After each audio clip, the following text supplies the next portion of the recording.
सबसे पहले आपने कढ़ाई लेनी, कढ़ाई को गर्म करना है, फिर उसमें डालना है ऑयल। ऑयल जब तक गर्म होगा, अच्छे से गर्म हो जाने, फिर इसमें डालिए आप मिक्स सब्जियां जो आपने काट के रखी हुई है। सब्जियां सारे के सारे इसमें डाल दें और चम्मच हिलाते रहें।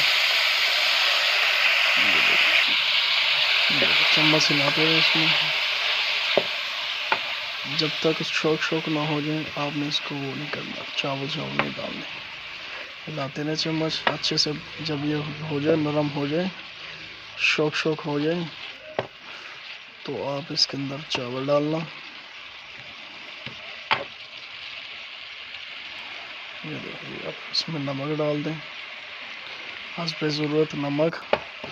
फिर इसके बाद इसमें अब चावल की बारी है। आपने चावल पहले से उबाल के रख लेने। ये देखिए, पहले नीचे चावल, फिर इसके ऊपर एक और लहर आपने बनानी है, देखो। फिर इसके ऊपर सब्जियां डालनी मिक्स, फिर इसके ऊपर फिर आपने चावल डालने, फिर इसके ऊपर आपने काली मिर्चें डालनी है, ब्लैक पेपर। फिर इसके बाद फिर ये आपने इसके ऊपर फिर चावल डाल देने। चावल डाल के इसके बाद आपने इसमें जो अंडे और चिकन वगैरह है वो डालिएगा ऊपर।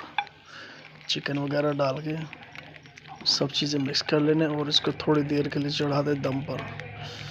सारी चीज़ें जब दम पर हो जाएगी, फिर इसको करेंगे डिश आउट। ये देखिए, चावल हमारे अच्छी तरह गल चुके हैं, नरम तैयार हैं। अब इसको प्लेट में डालते हैं, सर्व करते हैं। प्लेट में डालने के बाद सरफराज भाई से पूछेंगे, आपको खाकर बताएंगे। हाँ तो सरफराज भाई, कैसा टेस्ट है, खाकर बताइए। हाँ भाई, सही है ना? मज़ा आ गया।